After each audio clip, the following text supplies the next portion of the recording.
Bueno, bienvenidos nuevamente, agradecidos de verlos participando. Muchos de ustedes, como decíamos recién, ya en varios eventos. Venimos preparando a lo largo de esta semana, junto con Lilia Toranzo, el equipo del observatorio, Juan Suárez Nava, Gabriel Estrada, que hoy están compartiendo como expositores esta mesa, este encuentro, este diálogo. Contarles un poquito también cómo venimos pensando estos espacios que finalizan en el día de hoy, pero que bueno, en los que estuvimos conversando de distintos temas muy vinculados a los sistemas de información educativa, de evaluación educativa, y decíamos hoy con el equipo, dejamos para el final un tema que parece ser como bastante contextualizador en algún punto de muchas de las temáticas que vimos a lo largo de esta semana UNIPE.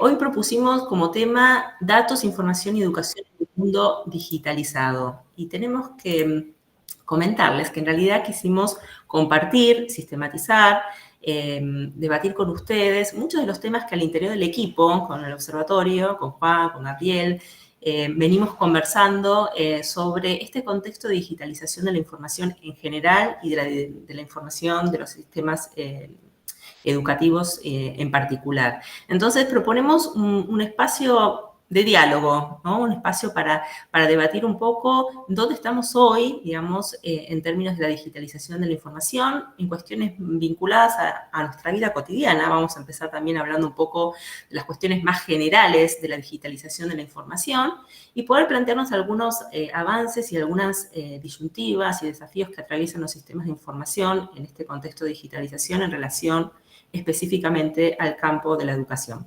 Así que la idea es tener digamos, un espacio de debate bastante abierto en la medida que ustedes así lo consideren. Vamos a tener una dinámica, por supuesto, de comentarios y de preguntas, como siempre, a través del chat. Pero bueno, acá tanto Gabriel como Juan proponen una dinámica también de intercambio constante en la medida que ustedes consideren alguna pregunta y algún momento de debate sobre alguno de los ejes que se van a plantear.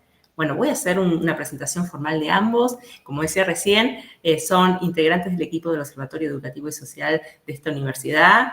Agradecida, como siempre, por el trabajo conjunto que llevamos cotidianamente con ellos.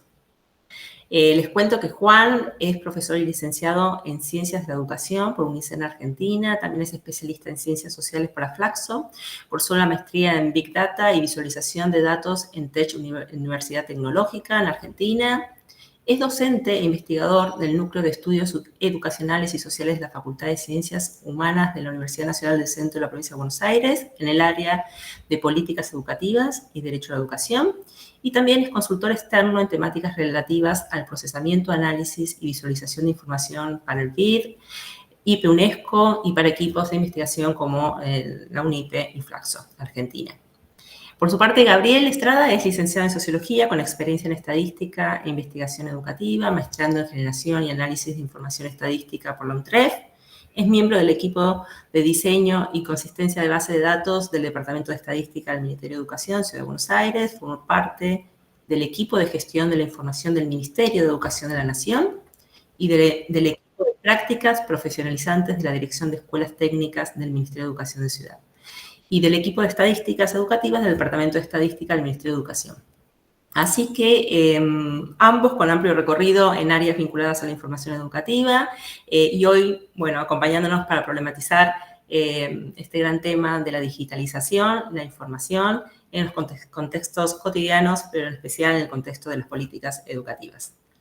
Adelante y muchísimas gracias. Bueno, Delia, muchas gracias a todos, a todas por estar hoy presentes, un día viernes a las 6 de la tarde, después de una semana que ha sido, la verdad, que muy intensa en actividades. No es poca cosa estar un viernes a las 6 de la tarde aquí, pensando, como un espacio para pensar, para discutir, para conversar sobre estos temas. Como les decía Delia al principio, nos preguntamos dónde iba. Primero si iba a este espacio, ¿no? Fue como una pregunta si lo incluíamos o no. Y después decidimos que sí. Pero segundo, venía la cuestión de dónde iba. Si es un tema que tenía que ir al principio de la secuencia de mesas que integraron el eje de información y evaluación dentro de la semana virtual. O al final, por diversas cuestiones, quedó para el final y hoy cuando lo volvíamos a charlar decíamos, bueno, tal vez tiene sentido que esté al final.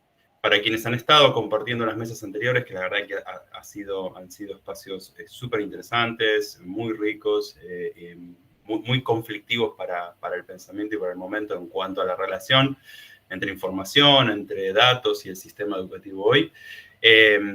Habrán visto que, bueno, que han salido cosas muy, de alguna manera, que movilizan mucho el estado de situación, y entonces la idea del espacio nuestro, del espacio que proponíamos con Gaby, es como tratar de atar algunos de esos hilos, de esos nudos que se fueron, o de esos nodos que se fueron abriendo, no para cerrar nada, sino todo lo contrario, para abrir preguntas que tienen que ver con cuestiones que a veces no van a la cosa más puntual de nuestra situación, o sea, sí van a la cuestión puntual de nuestra situación, nuestro trabajo, nuestra práctica, nuestro problema, nuestro dato, para resolver una situación del aula, de la escuela o de nuestra vida. Pero también abrir algunas preguntas más generales. Entonces, un poco la idea de hoy es empezar por ahí. Voy a pasar a compartirles pantalla. Como les decía Delia también, la idea de la presentación, nosotros vamos a ir presentando algunas cuestiones. Pueden levantar la mano, dejar comentarios en el chat, preguntas, levantar la mano, abrir el micrófono y decir lo que ustedes quieran e interrumpirnos, no hay ningún problema. En algún momento les vamos a pedir alguna participación específica, vamos a señalar con el dedo, vamos a decir, vos que estás ahí, habla por favor, ¿no? Les vamos a proponer alguna actividad, pero la idea es que sea un espacio justamente para poder motorizar algunas preguntas en torno de los temas que venimos discutiendo en relación con los datos, en relación con la información y en relación con el sistema educativo. Por eso le pusimos ese nombre pomposo y enorme de datos, información y educación, que podría ser gigante, en un mundo globalizado, digitalizado, perdón, porque si no nos alcanzaba con Argentina, le pusimos el mundo. Así de megalómanos veníamos hoy con la presentación.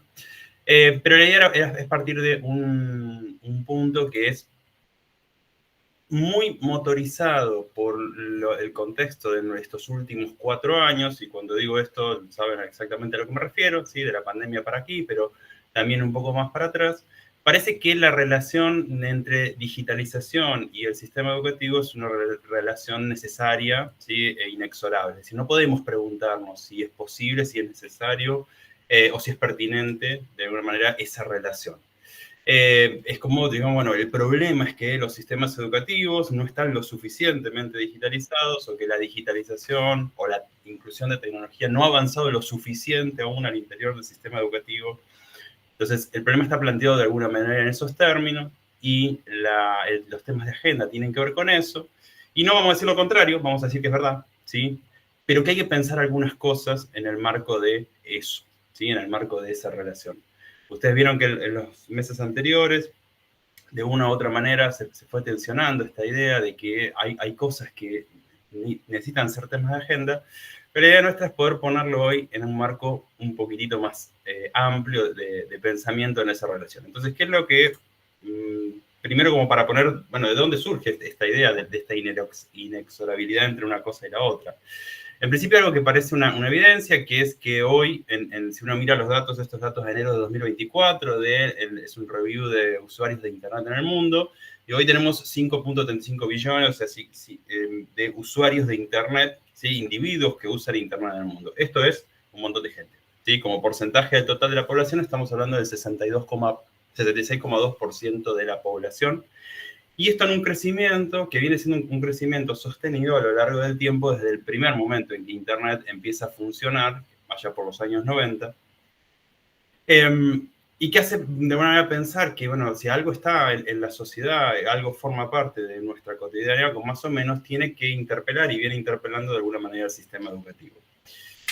Si uno mira ahí cuál ha sido la expansión de la cantidad de usuarios en el tiempo, ya decía, desde el año 91 acá, ¿sí? El número de individuos usando Internet a lo largo del tiempo, fíjense lo que ha sido esta curva. Fíjense, pese a lo que uno creería, el 2020 no hizo un salto enorme en relación con esto, sino que se ha mantenido ese crecimiento, y llegando a este punto donde podemos estar hablando aquí de algún tipo de estabilización. No sabemos cómo va a continuar esto, pero lo cierto es que no solamente se ha expandido la conexión a Internet, y esto lleva a otras cosas de las que vamos a hablar un poquito más adelante, sino que además que exista Internet implica otra cosa, implica esto que nosotros denominamos un mundo que está digitalizado, ¿sí? Internet es la punta del iceberg de un mundo que se fue trasladando de un sistema analógico y de una vida analógica, ¿sí? Primero material en sentido estricto, analógica, hacia una vida social y un mundo que se maneja a través de sistemas digitales. Esto es, sistemas que transmiten impulsos eléctricos, ¿sí? A través de diferentes vías, y que cada vez están más presentes en cada vez más aspectos de nuestra vida cotidiana, ¿sí? A tal punto que si se nos corta internet, no sé si les ha pasado últimamente, que se te corta la internet y uno se queda así como entiendo, bueno, ¿y ahora qué hago? Porque hay muchas cosas de las que pensé que iba a hacer, mirar la tele, hablar por teléfono, mandar un WhatsApp, escribir, pero ¿qué hago? Ya ni hablemos de si se corta la luz. Hace tiempo me decía una amiga un día que todavía guarda fotos, no sé si ustedes guardan fotos digitales en el disco externo. Le digo, ¿por qué no las subís a la nube? Me dice, no, mirá, si un día se cae Google. Digo, si se cae Google vamos a tener muchos problemas que no van a ser las fotos de las vacaciones en Miramar. Vamos a tener otra serie de problemas, por ejemplo, los sistemas bancarios, el tráfico de combustible, las compras, todo eso va a colapsar. Dejó de hablarme mi amiga después de esos comentarios. Pero un poco la historia es, este dato de Internet es el dato de la piedra, la punta del iceberg de la digitalización, que es el tema de hoy. Pero, digo, un primer punto que queríamos traer como para empezar a pensar que esto que parece que es así no es tan así, es que la digitalización, Internet y las tecnologías que uno cree que están en todo el tiempo en la vida cotidiana siguen un patrón de desarrollo asimétrico, ¿sí? Que de alguna manera reproduce patrones de desarrollo de nuestro sistema capitalista mundial, digo, de un tiempo a esta parte. Si uno mira cuál es la cobertura, la adopción de Internet a lo largo del mundo, como pueden ver ahí en el mapa, uno puede ver un patrón, ¿sí? Norte-sur en cuanto a la cobertura. Entonces, por un lado, Internet aparece, la digitalización aparece en nuestra vida como algo que ya está instalado, y el 2023 con el lanzamiento de ChatGPT, la inteligencia artificial generativa, marca como diciendo, bueno, estamos en un salto de era, pero es decir, no es un salto de era para todo el mundo. Pero en ese marco, ese contexto, es que la pregunta que nosotros queremos poner hoy es si es un salto de era inexorable y también deseable en términos de lo que eso implica. Entonces, para eso, les vamos a poner un pequeño recorrido por 3 lugares. La primera, lo que para nosotros es y sobre lo que por ahí venimos insistiendo hace un tiempo, lo que es el punto de partida de estos procesos de digitalización, lo que es la piedra de toque, es decir, aquello que le dio origen a que en el 2023 pudiéramos estar hablando del lanzamiento de la inteligencia artificial generativa, y lo que de alguna manera motoriza los cambios y las transformaciones en la sociedad digital, que es Big Data. ¿Sí? Algo que hace tiempo que escuchábamos, no es un término tan nuevo. Y ahí es algo que también hoy nos gustaría como poner en discusión, ¿no? Lo nuevo y lo viejo. Parece que algo que, si yo les digo que el término Big Data se acuñó en el 2002, y pregunto, ¿fue hace mucho o hace poco? ¿No? Si lo miramos con la conciencia del tiempo digital, fue en la prehistoria de la tecnología. Si lo miramos con los que tenemos ya hemos pasado los 20 y tantos, 30 y tantos, lo miramos con la conciencia del tiempo, con la que nos acostumbramos a los cambios, ¿sí? 20 años no es tanto tiempo, pero parece que fue en una prehistoria en términos de cómo está hoy la presencia del Big Data. Entonces, por un lado, ver eso, bueno, Big Data, ¿qué es esto? ¿Sí? ¿Qué es esto que circula, que escuchamos, que hay algunos materiales que tal vez hemos leído, pero que de alguna manera entendemos es el núcleo central de estas transformaciones? Es lo que ha permitido que muchas cosas de las que hoy conocemos existan. La primera vamos a ver eso, con esa definición conceptual. ¿Qué es? ¿Qué lo compone? ¿Cómo funciona? Pero la segunda cuestión es también para hacer un poco ahí de memoria, ¿cómo llegamos a esto? ¿Sí? En ese trayecto, que es un trayecto de unos cuantos años, ¿qué es lo que fue pasando? Que de a poquito en nuestra cotidianidad, en nuestro día a día, fuimos atravesando transformaciones y fueron pasando cosas, ¿sí? Que hicieron que Big Data exista. Y ahí vamos a hablar de 5 procesos que están listados, después los vamos a desarrollar, que tienen que ver con cambios tecnológicos, pero que fueron transformando nuestra vida social y obligándonos a repensar la relación ahí con la educación. Y finalmente vamos a hablar de algunos desafíos. Entonces, una vez que analizamos ese contexto y esa génesis, algunos desafíos que toman varias de las cosas que se han charlado en las mesas anteriores, pero intentando darle como un marco un poco más amplio en términos de temas de agenda para pensar esa relación entre digitalización y educación. ¿Sí? No estoy mirando el chat, con lo cual si están diciendo algo, ahí lo abro. Si quieren decir algo, si quieren comentar o quieren levantar la mano, ningún problema. Entonces, vamos a empezar por Big Data. ¿Qué es Big Data? Cuando uno va a la bibliografía, en general Big Data se define como muchos datos, ¿no? Como macrodatos o como datos que tienen, se suele hablar de las 3B corta o las 5B, datos que tienen velocidad, veracidad, volumen, etcétera, etcétera. Esa mirada, que es una mirada que viene del ámbito de la economía, ¿sí? Que ha dado a frases como decir que data is the new oil, ¿no? Los datos son el nuevo petróleo, o los define como activos de alto valor para la toma de decisiones. Piensa que el centro de Big Data o el núcleo de Big Data está en los datos, en el almacenamiento de datos, como si fueran un bien que uno puede almacenar.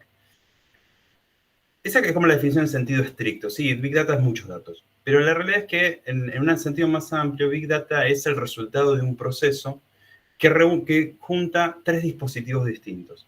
Por un lado, Big Data existe y se pueden generar y almacenar datos porque estamos en la presencia de un mecanismo que se llama datificación. ¿Sí? La palabra suena ahí medio extraña, pero la idea de datificación quiere decir que estamos rodeados de múltiples, diversos y constantes dispositivos que están generando datos todo el tiempo y los están almacenando. Esto es algo bastante novedoso, ¿sí? En términos tecnológicos. ¿Qué quiere decir esto de datificación? Quiere decir que hay aparatos, hay dispositivos que convierten algo que sucede, ¿sí? Algo que, un hecho, un acontecimiento, una cualidad o una característica, la convierten en un dato. Es decir, la transforman en un sistema de símbolos, que puede ser un código de color, puede ser un número, puede ser un código de palabras, un identificador, traducen algo que sucede en nuestra vida, ¿sí? Real, un desplazamiento, una fotografía que subimos, un lugar que visitamos, un recorrido que hicimos, algo que comimos, lo convierte en un sistema de símbolos digital y lo sube y lo almacena en algún lado. Esto pasa en nuestra vida todo el tiempo. No solamente, por algo que después Gaby va a desarrollar un poco más, con la presencia de los smartphones o de las tecnologías de las computadoras, sino también porque hemos sembrado sensores a lo largo de nuestra vida en la calle, ¿sí? De manera bastante ubicua. Hay las cámaras de seguridad, los sensores de tráfico, ¿sí? Y todo otro tipo de sensores que están distribuidos, nuestras tarjetas, ¿sí? Nuestras tarjetas van dejando marcas cuando subimos a un colectivo, cuando subimos a un subte, cuando hacemos una compra. Van dejando pequeñas marcas que tienen la forma de datos. Para convertirse en datos tienen que pasar algunas cosas, ¿sí? No es simplemente un registro sin formato. Justamente cuando se convierten en datos quiere decir que se estandarizan en un formato que puede ser unificado, ¿sí? Bajo una misma estructura. Esto es, todos los tipos de comportamiento que se consideran iguales se clasifican en una misma categoría, en coordenadas geográficas, en códigos de colores, en registros monetarios, y eso va generando grandes bases de datos que se van acumulando, ¿sí? En diferentes lugares. Esto, fíjense que puede parecer una cuestión muy técnica, pero no es así una cuestión aislada, una cuestión, digamos, sin mucho sentido. Es una cuestión bastante novedosa en términos de que, novedosa respecto de otras tecnologías, en términos de que múltiples aspectos de nuestra vida quedan grabados y se produce, pasamos a ser portadores de algo que en el ámbito de la tecnología se llama el digital footprint o huella digital. Recordarán ustedes que la huella digital del dedo fue un descubrimiento maravilloso en decir, bueno, yo puedo asociar un patrón dactilar a una persona y esto es único. Bueno, con la datificación pasa lo mismo. Si yo reúno la suficiente cantidad de datos sobre lo que una persona hace, conforma una huella digital, ¿sí? Que la va dejando, va dejando migajas como, ¿no? Como Hansel y Gretel, vamos dejando que estuvimos acá, que fuimos a tal negocio, que nos movimos a tal lado, que compramos tal cosa, que miramos la otra página, que estuvimos cerca de otro dispositivo que es de otra persona, que fuimos a tal escuela, pusimos en nuestras redes sociales, que miramos videos de tal cosa, vamos dejando migajas de sobre nuestra identidad, que si las reúno todas, ¿sí? Van conformando esta digital footprint, esta huella digital que nos identifica. Entonces, la Big Data comienza ahí, comienza desde el momento en que existe la tecnología capaz para generar datos a partir de nuestras acciones. Que además lo hace de manera automática. Nosotros no nos está pidiendo, che, contame dónde estuviste ayer, ¿sí? como la vecina, ¿no? Bueno, contame dónde anduviste, ¿no? Nosotros no tenemos que hacer nada, simplemente con transitar un lugar, con movernos, esto va generando los datos. Pero no basta con almacenarlos. Ahí es donde la definición de Big Data, la definición clásica se queda corta porque parece que el key de la cuestión está en que, bueno, existen grandes repositorios de datos donde todo esto se junta. En la mayor parte de los casos, inicialmente, sin la intención de que esto así suceda. ¿Qué quiero decir? Cuando alguien desarrolló las primeras aplicaciones que tenían que ver, supónganse, con transacciones económicas, las tarjetas, dijo, bueno, no estaba pensando, vamos a crear una base de datos que luego nos va a permitir cruzar eso con... Y si vieron algunos de estos documentales, ¿se acuerdan como el documental de Facebook? Esto dicen, bueno, nada, nosotros queríamos hacer, con el me gusta queríamos repartir, decían los creadores de Facebook, queríamos repartir buena energía en el mundo. Es decir, y lo que crearon es un sistema de evaluación social de las personas, que además queda almacenado y registrado y que después se puede usar para otras cosas. Entonces, buena parte del desarrollo tecnológico de los dispositivos de identificación no ha estado, ¿sí?, pensado para almacenar datos, pero de hecho, para poder funcionar han tenido que almacenar. Entonces ahí viene la otra parte, es decir, ahora que tenemos toda esta millonada de datos, ¿sí?, que no necesitamos hacer un censo, es decir, no largamos un ejército de censistas a buscar la información, ni necesitamos hacer encuestas, sino que estamos generando diariamente bases de datos. ¿Cómo procesamos esto? ¿Qué hacemos? Podemos de esto, y ahí viene la definición de podemos obtener valor. Y entonces empieza todo el desarrollo ahí de lo que tiene que ver con el data science, la idea de los algoritmos, que es una palabra que hoy se usa mucho y que en los últimos por lo menos 5 años se ha extendido mucho en el lenguaje común, que hablemos de algoritmos. ¿Sí? Piensa que la palabra algoritmo es una palabra muy del ámbito tecnológico, ¿sí? No es una palabra que uno usara en el cotidiano. No sé cuántos de aquí tienen chicos de edad escolar, que hayan empezado las clases en estos días, pero yo me encontré, tengo un hijo de 7 años, viendo películas como la remake de Space Jam, una película que en los años 90 juntaba tecnología y personas. La remake, el protagonista se llama Al-G, o sea, es el algoritmo de inteligencia artificial. Entonces, mi hijo de 7 años hoy habla de algoritmos, algo que, insisto, hace 10 años no será absolutamente ajeno. Entonces, los algoritmos que son estructuras automatizadas que recomponen esos datos, es decir, generan procesamientos de esos datos para obtener indicios, para obtener patrones. Sobre todo la idea en relación con los datos es poder obtener patrones regulares, ¿sí?, patrones de comportamientos estables en el tiempo y poder generar a partir de eso algún tipo de información que sirva después para algo. Cuando yo les contaba recién, cuando ponía el ejemplo de nuestra identidad digital se compone de miles y miles y miles de migajas que vamos dejando a partir de nuestras acciones, que por sí solas no dicen nada, ¿sí? O sea, el color de pelo por un lado, los gustos de consumo de cine por otro, el lugar donde vivimos por otros sueltos, no sirven gran cosa. Pero cuando un algoritmo los empieza a reunir a partir de determinados patrones y determinados estándares, compone una identidad.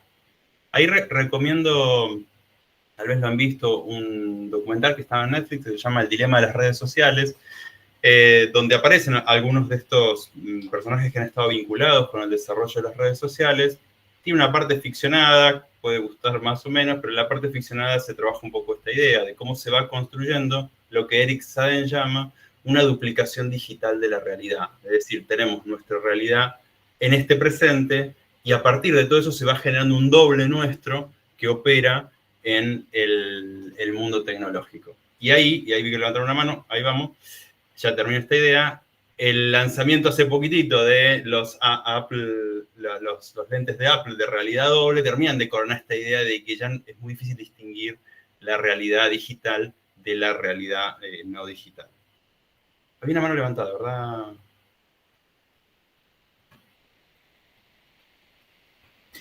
Disculpa, fui yo sin querer. No hay problema.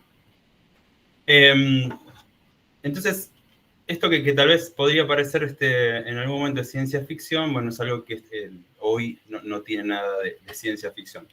Si no están muy convencidos de venir un viernes, ya un viernes con estas noticias menos. Pero la cuestión es que esto no termina allí, ¿sí? No basta simplemente con que existan los datos y se almacenen, con que además esos datos se analicen a través de estructuras, y quiero poner el eje en esta idea de que están automatizadas, es decir, que no necesitan que cada vez alguien se ponga a decir, ah, mira, vamos a buscar, vamos a tomar una base de datos, vamos a analizarla con un objetivo y a partir de eso vamos a sacar determinadas conclusiones, lo que le llaman los insights en ciencia de datos, sino que se componen a partir de estructuras que funcionan solas y de alguna manera van dándonos resultados una vez que se activan solas. Y estos resultados tienen como objetivo orientar conductas. ¿Y qué significa que orientar conductas? Es decir, que buscan que darnos respuestas a partir del análisis de nuestros datos que orienten las acciones y las conductas que hacemos de forma individual, pero también de forma agregada. El ejemplo, si quieren, más pequeñito, al que tal vez estamos todos acostumbrados, son las recomendaciones de Netflix o de Spotify o de cualquiera de las plataformas de streaming, ¿sí? Uno va, mira, ¿sí? Mira una serie, mira 2, mira 3, mira 4, mira 5. El algoritmo procesa cuánto tiempo lo miraste, qué perfil tienen esas series que vos lo miraste, si tu perfil es de adultos, de niños, si a partir de eso construye un tipo de identidad digital y te envía una recomendación que aspira a que uno consuma algo de ese orden. Lo mismo con la publicidad digital, ¿sí? Navegamos una plataforma de compras, miramos determinados productos, entonces a la próxima que entramos ya tenemos recomendaciones. Bueno, mira por acá, anda por allá, fíjate esto por acá. Y así pueden pensar en todos los ejemplos que se les ocurran que en nuestra vida estamos usando de manera automática. Lo interesante ahí es no hay una persona sentada atrás, voy a mirar qué está haciendo Gabriel Estrada, qué películas mira, y nada, conociéndola a Gaby le voy a recomendar, como hacíamos en otra época, che, Gaby, mirate esta peli que te va a gustar, porque te conozco, ¿sí? Ese es un algoritmo que automáticamente te conoce a partir de tu huella digital, procesa y te recomienda, bueno, mira esta película, que además, no basta decirle, mirá la que te va a gustar, te dice que vas a tener un 96%, ¿sí? De accuracy, de pertinencia en que esa es para vos. Y si no basta con eso, después te pregunta, poneme manito, y entonces el algoritmo se va perfeccionando y se va configurando para ser cada vez más acertado. En la utopía tecnológica, ¿sí? El mejor algoritmo es el que no le erra nunca, ¿sí? Es como en las plataformas, en las aplicaciones de match de personas. Bueno, el algoritmo que mejor funcionara sería el que hiciera que todas las personas tuvieran una pareja, ¿no? No debería haber más gente soltera si el algoritmo fuera perfecto. Bueno, por suerte esto no funciona así, los seres humanos todavía tenemos grandes dimensiones de imprevisibilidad. ¿Alguna pregunta hasta aquí? ¿Algo que quieran decir, comentar? Sin miedo.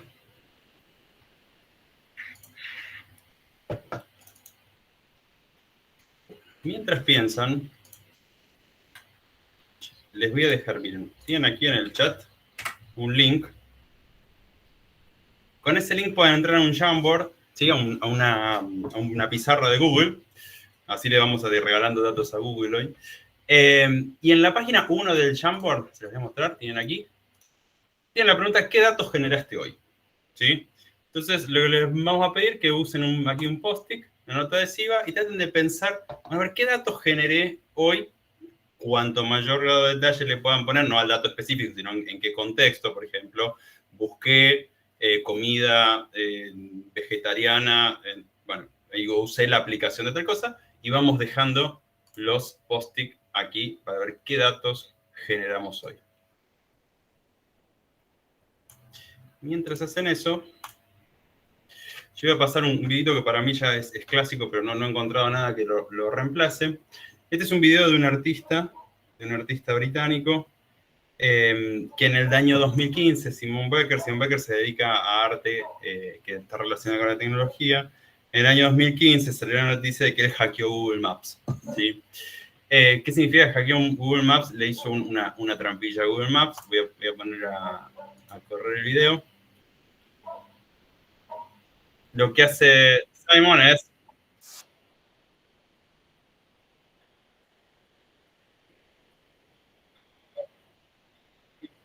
con la señal de GPS encendida y empieza a caminar por una calle.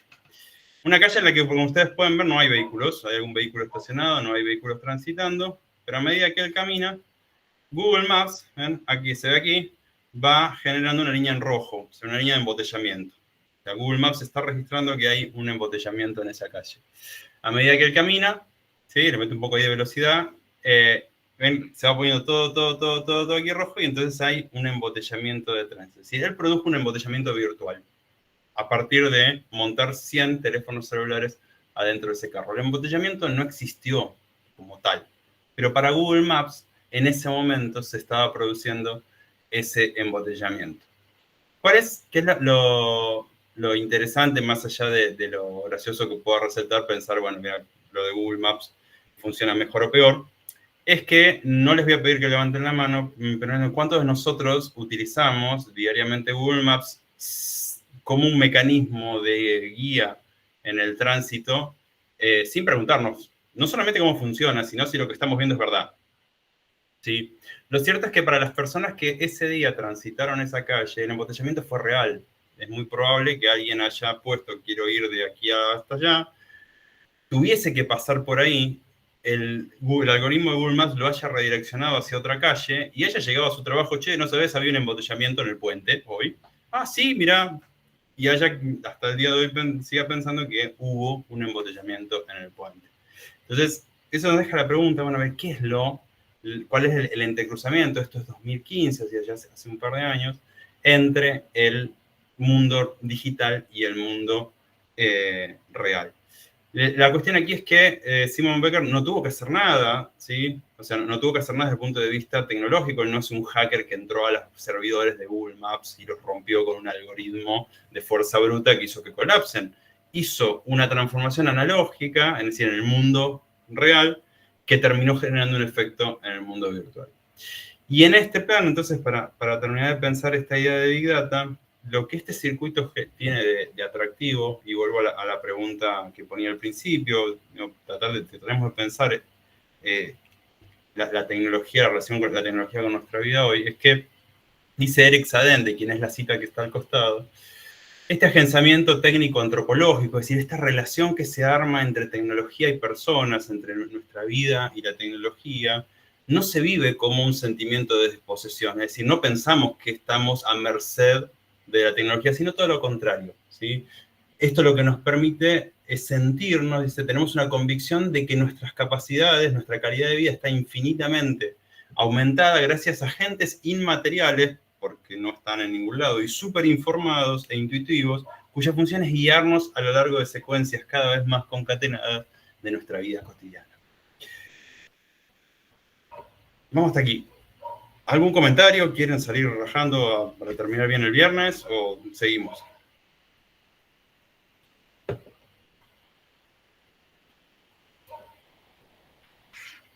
Bien. Quiero yo sé que los que han estado en las mesas anteriores o bien transitado, quiero que podamos ir pensando en simultáneo que venimos discutiendo de la importancia de los datos y la información, la importancia de la digitalización de los sistemas educativos, la importancia de contar con información y con datos, ¿sí? Quiero que esas preguntas queden resonando siempre en el marco de estas definiciones. Lo que estamos atravesando en este momento, y 2023, ChatGPT en adelante más aún, es esto, es un cambio, como dice Sadin, de orden antropológico, es decir, nuestra vida no se maneja igual que antes. Y hay una relación, por eso él dice este agenciamiento técnico antropológico, hay como nunca antes en otro momento, una mixtura entre la vida técnica y la vida antropológica, ¿no? De carne y hueso, que es cada vez más difícil de alguna manera discernir. Entonces, en ese plano, los datos son una clave de funcionamiento de todos los sistemas. Entonces, la discusión acerca de los datos, de la necesidad de contar con datos, se vuelve mucho más relevante. Ahora, la pregunta que sí es, ¿cómo llegamos acá? ¿Sí? ¿Cómo llegó Big Data a ser lo que es y estar con esta presencia en nuestras vidas? Entonces, ahí queríamos compartirle, hay en principio 5 procesos que interactúan en por lo menos los últimos 30 años, para que la masificación de los dispositivos de datificación haya sido posible. Yo los voy a pasar rápidamente, Gaby los va a desarrollar más en extenso. El primero es la miniaturización, es decir, la reducción del tamaño y del costo de los aparatos, de los dispositivos, para que sean no solamente más accesibles, sino además los podamos llevar con nosotros, lo cual los ha vuelto portables. Entonces la idea de que ya no, fíjense, yo hace un rato dije, no mandamos censistas a buscar, sino que Lo que está sucediendo, mira, Walter, ya te digo con eso porque te tiraste una bomba, sino que nosotros llevamos, es como si lleváramos al censista en el bolsillo, es decir, nosotros estamos enviando los datos en lugar de que los datos nos los vayan a buscar a nosotros. La tercera cuestión es la automatización, es decir, no tenemos que hacer nada para que esos datos funcionen, y ahí la idea de que Martín Escaso ha usado en otras oportunidades, la idea de signos vitales, ¿sí? Tenemos un sistema que va monitoreando los signos vitales individuales y sociales. Dispositivos que además son personalizables, se adaptan a las necesidades nuestras, por eso esta idea de que nos agencian, es decir, nos permiten llevar nuestras capacidades más allá, y que además, Eric Saden dice en una entrevista, son como Dios, están omnipresentes gracias a Internet, están todo el tiempo y en todos lados. Y ahí aparece un concepto pequeñito que es el de Internet of Things, la Internet de las cosas, y cada vez dispositivos que a través de Internet se comunican directamente entre sí. Por ejemplo, hay un ejemplo muy común que es iba a decir el refrigerador, perdón, la heladera, que manda el pedido al supermercado porque identifica, la heladera escanea qué productos nos faltan a medida que vamos consumiendo y le manda el pedido al supermercado para que nos reponga y nos llega, y esto funciona así y es real, y nos llega el pedido al supermercado sin que nosotros hiciéramos nada. ¿Y qué se comunicó? Internet de las cosas se comunicaron entre sí para resolver un problema. Digo una cosita sobre lo que dijo Walter. Esto, fíjate que es un hermoso ejemplo, no sé la palabra, pero bueno, el valor de los datos. ¿Qué es lo que hace? ¿Cómo funciona eso? En realidad el escaneo del iris es porque lo que necesitan son datos biométricos, ¿sí? Y sobre esto vamos a hablar un poquitito más adelante. La idea de los datos biométricos son los datos más personales nuestros, ¿no?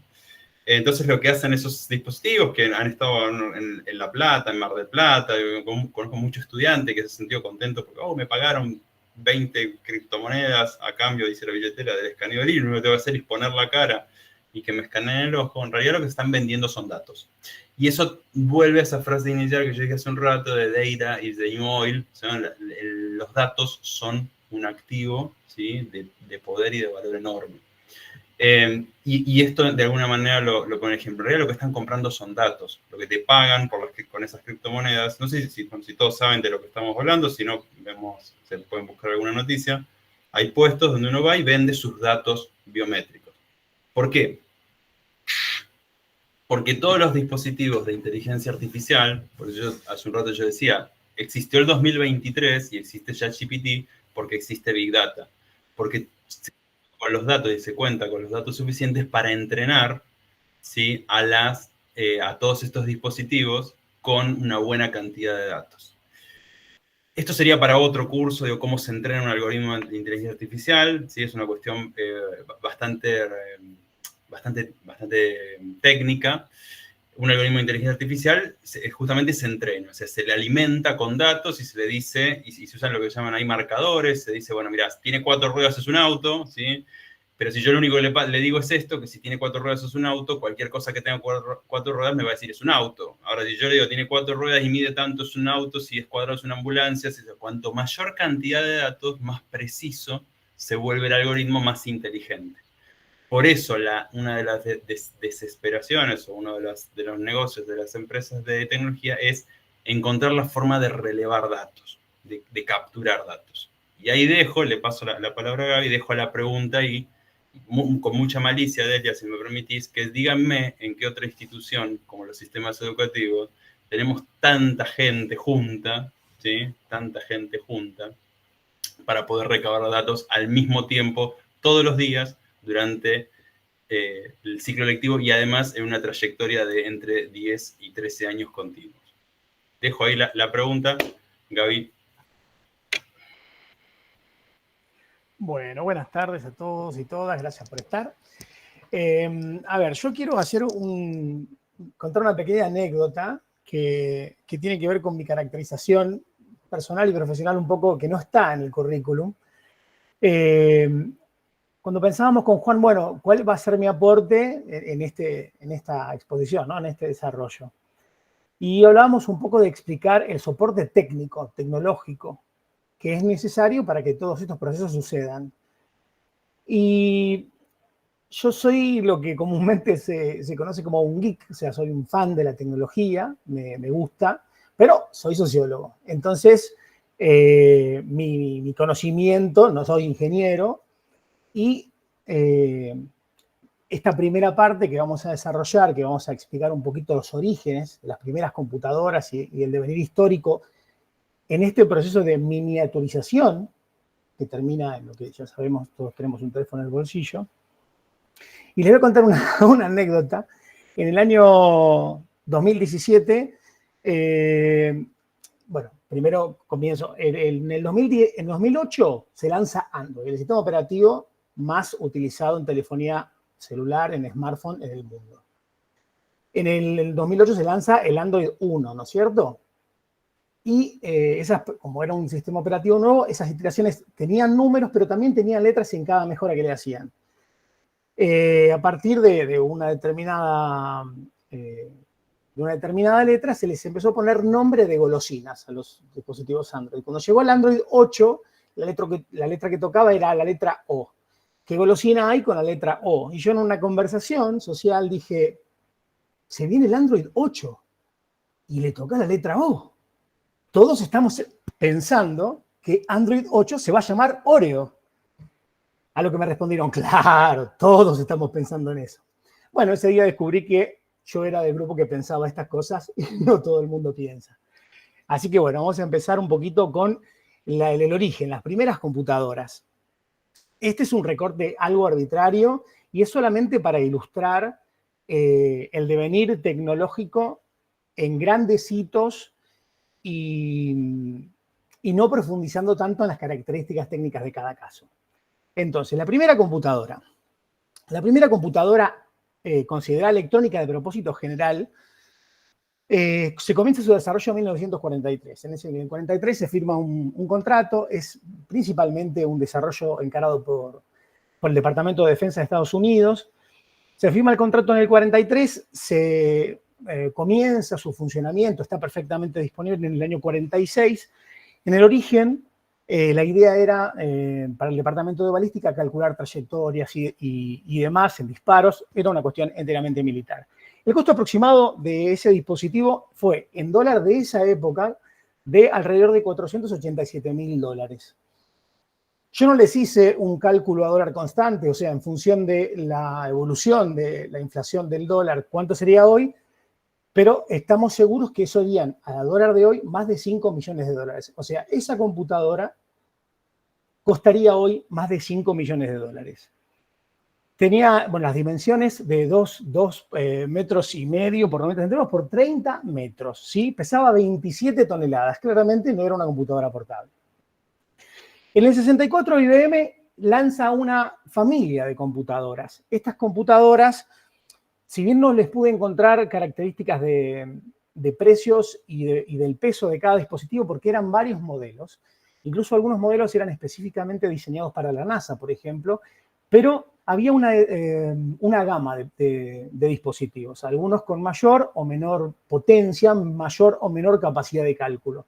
La idea era vender estos productos a empresas con determinado nivel de esa capacidad de cálculo, que las empresas adoptasen en sus procesos estos dispositivos y luego pudiesen hacer el upgrade, pudiesen actualizar a dispositivos más potentes con mayores capacidades, siempre retrocompatibles. Esto quiere decir que todos los programas que funcionaban en las computadoras menos potentes también funcionaban en las más potentes, sumando nuevas capacidades y nueva capacidad de programación. En el 60 también vamos a poner solo una perlita. Empiezan los primeros desarrollos también encarados por el Departamento de Defensa de Estados Unidos de la primera interconexión entre computadoras, lo que viene a ser una proto-internet. La idea era intentar conectar dos computadoras. ¿Para qué? Por ejemplo, centros de investigación de diferentes lugares pudiesen conectarse en modo ágil y rápido en la comunicación para poder avanzar en investigaciones paralelas. Y, bueno, el primer correo electrónico, ya no me acuerdo, pero se envió como en 1969 o algo así. Bueno, entre el 60, en las décadas del 60, 70 y 80 ocurren varios avances que tienen que ver con el avance de la tecnología. Acá estamos hablando siempre de un proceso que tiene enteramente su limitante en lo físico. La computadora de la que hablamos del 43, que estuvo en el 46, se la desactivaron en el año 55, pesaba 27 toneladas. Del 60 a los fines de los 80 aparecen el microprocesador, los procesadores modernos. Todo esto permite que las computadoras fuesen cada vez más chicas y cada vez más potentes. Como decía Juan hace un rato, en el 91 se crea la Internet, no tal y como la conocemos, era una versión inicial, pero con las mismas características de la actualidad, o sea, con la potencia de la actualidad. A partir de la creación de la Internet, empiezan a aparecer varios hitos. Acá pusimos algunos concretos, como que se funda Facebook en el 2004, y acá en el 2007 se lanza el iPhone 1, que lo vamos a tratar más adelante cuando charlemos de la evolución y la miniaturización de los dispositivos móviles, de los teléfonos transformados en smartphone, pero que queríamos dejar la semillita plantada. Vamos a la siguiente y seguimos viendo la evolución de las computadoras.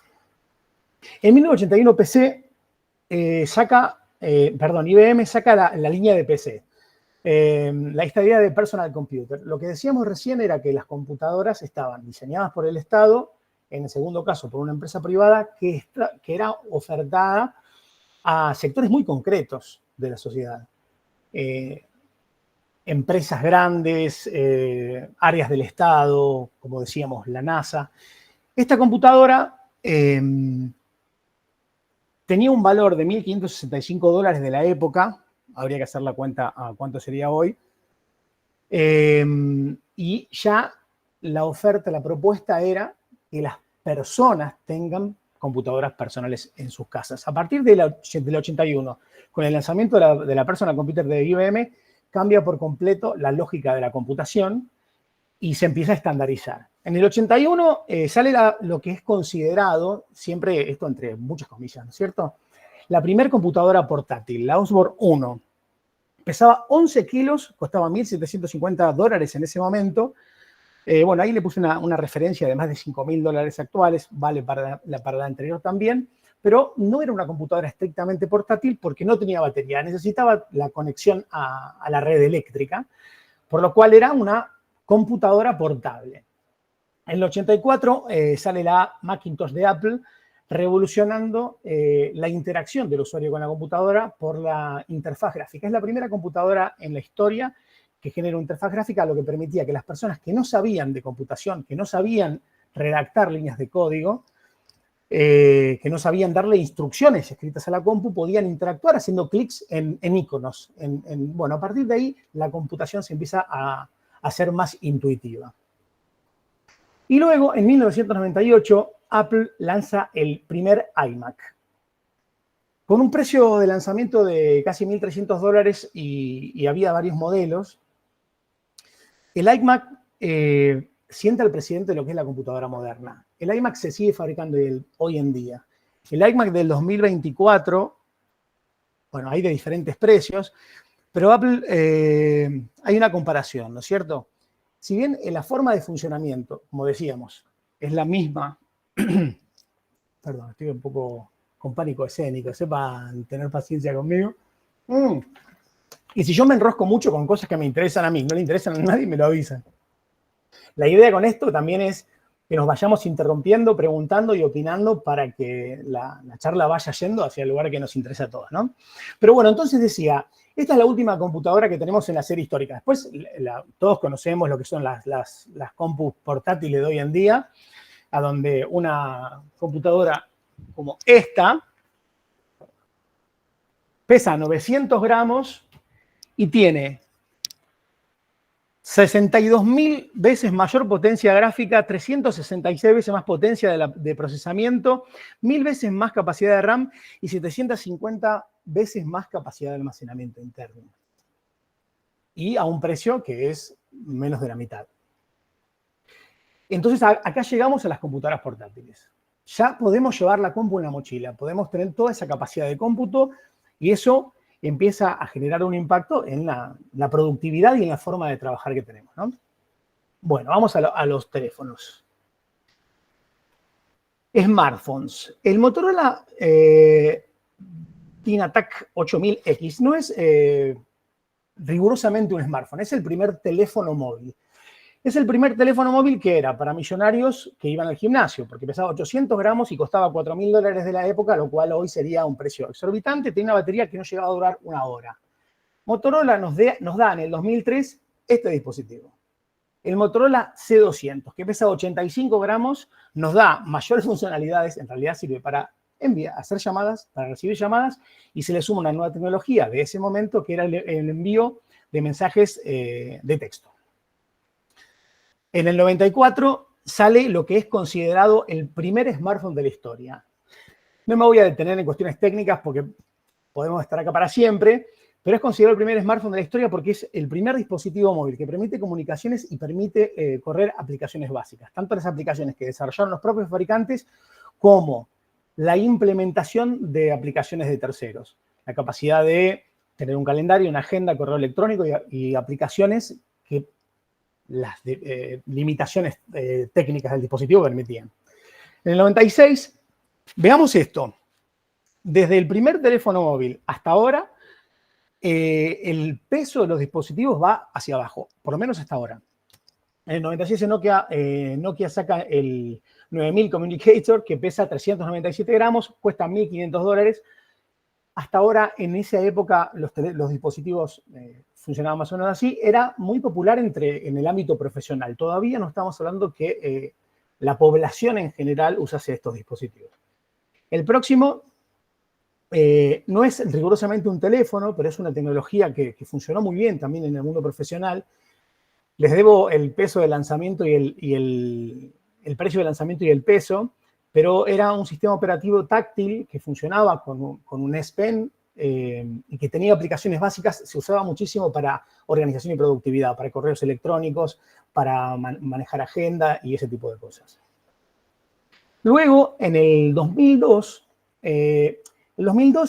digo, este no es el primer dispositivo móvil de BlackBerry. Hacía años que venían fabricando dispositivos con la misma filosofía, pero el 2002, con este modelo en particular, es un hito en la historia de la evolución de los dispositivos móviles.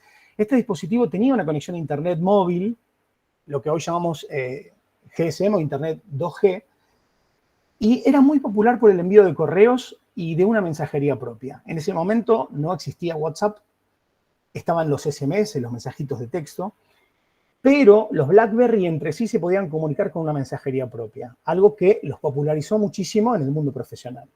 La gente estaba conectada todo el tiempo y a partir de ahí empieza ya esta red de comunicación y de disponibilidad constante, que es un poco lo que tenemos ahora.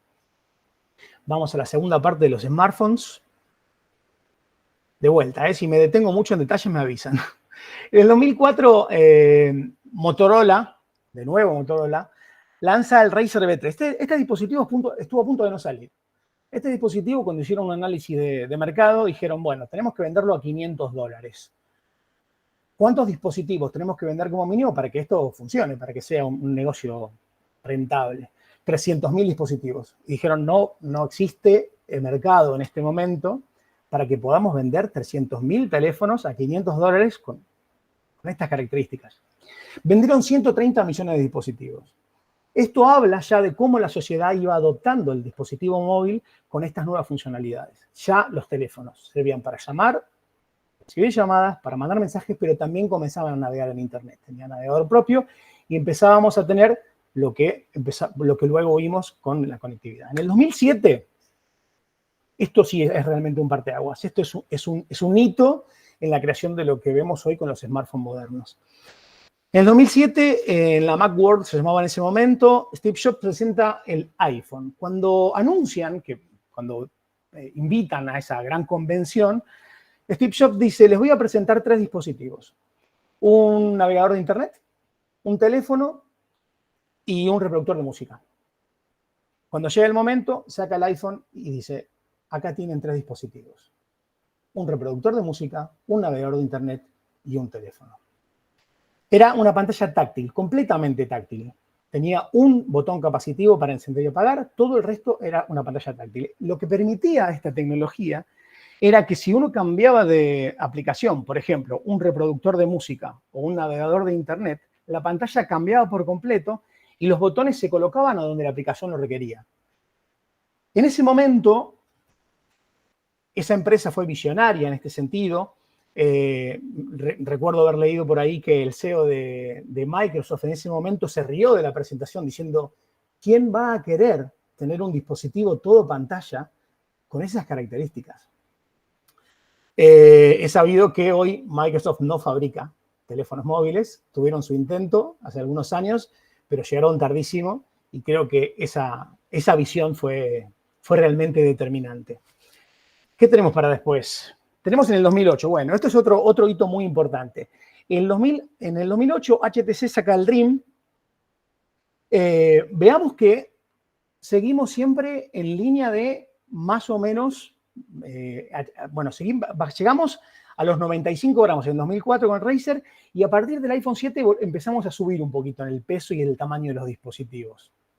En el 2008, HTC saca el primer dispositivo comercializado con sistema operativo Android. Es el año en el que se lanza Android.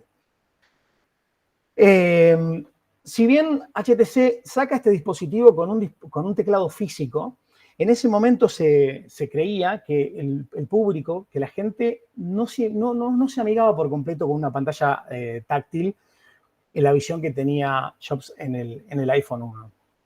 Pero la evolución nos llevó a lo que todos sabemos. El sistema operativo Android evolucionó hasta nuestros días. Creo que todos lo conocemos.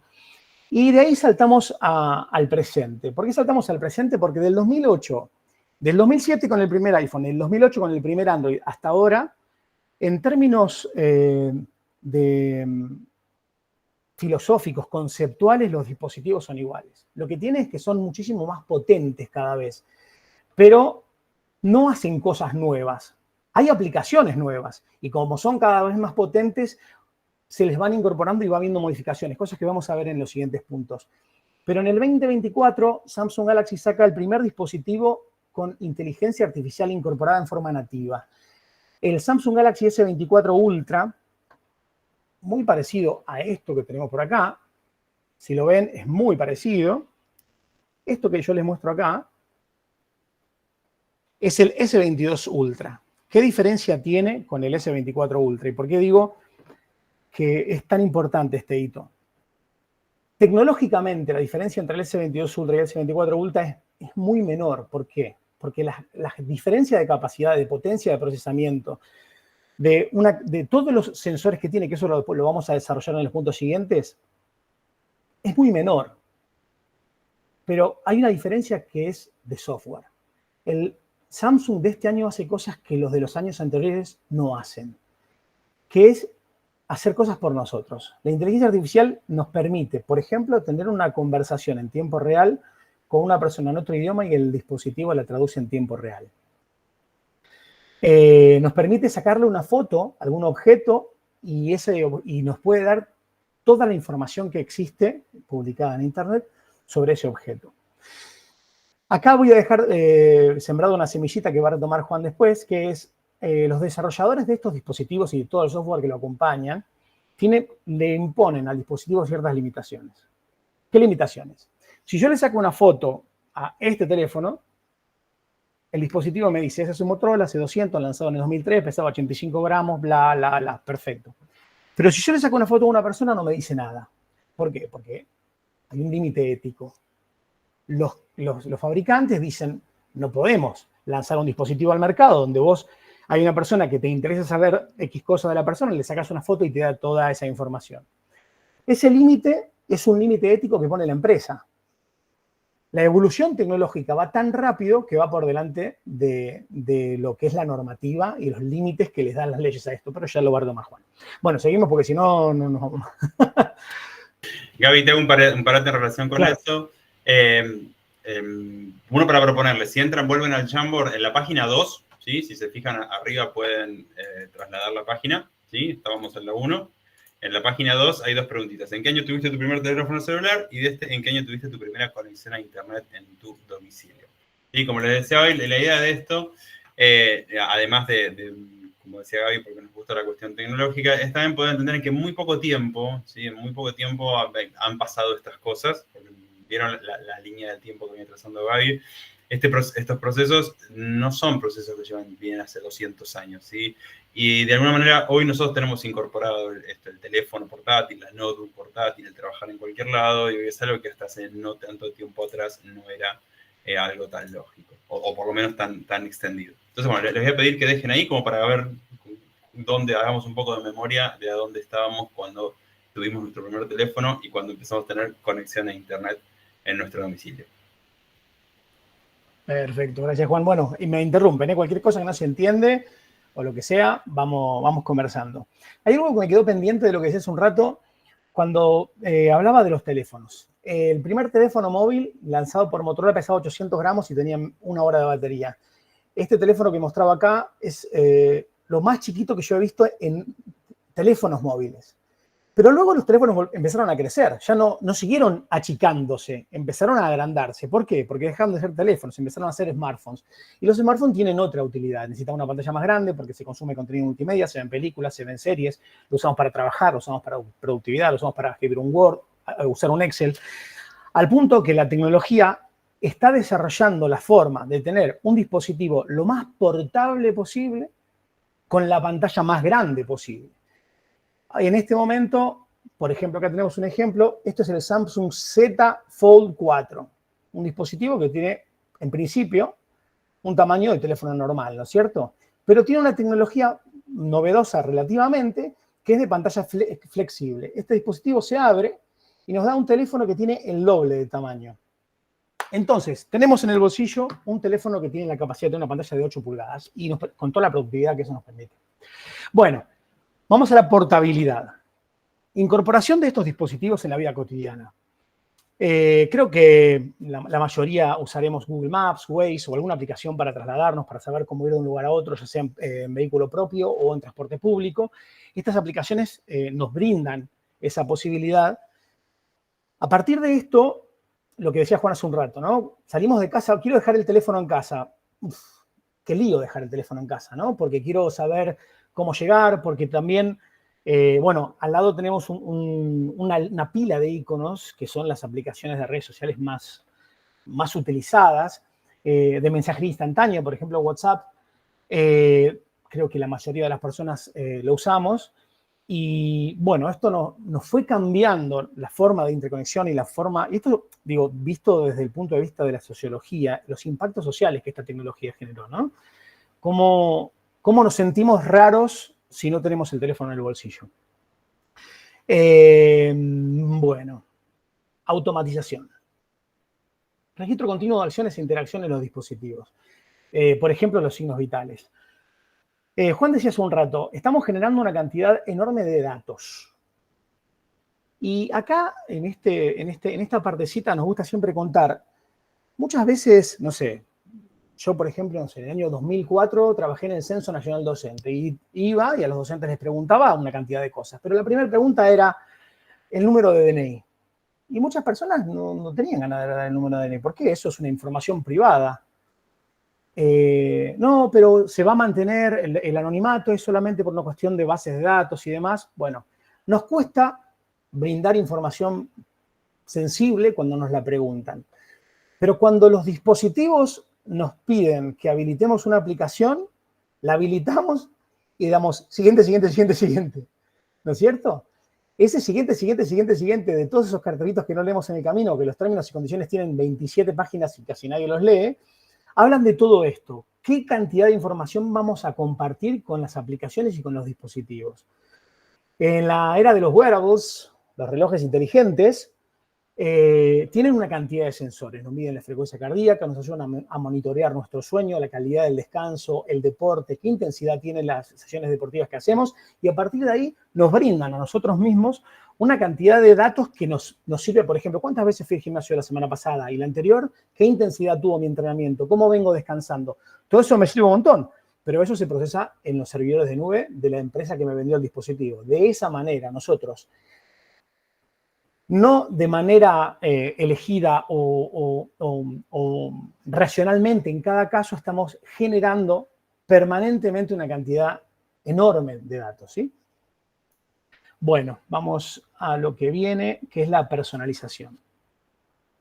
Acá, bueno, en este momento, como decía hace un rato, Microsoft llegó muy tarde al momento del desarrollo de los dispositivos móviles y los teléfonos que corrían Windows Mobile desaparecieron del mercado. En este momento, un 53% más o menos del planeta usa dispositivos que corren Android y un 47% que corren iOS, que es el sistema operativo de Android, de iPhone, perdón.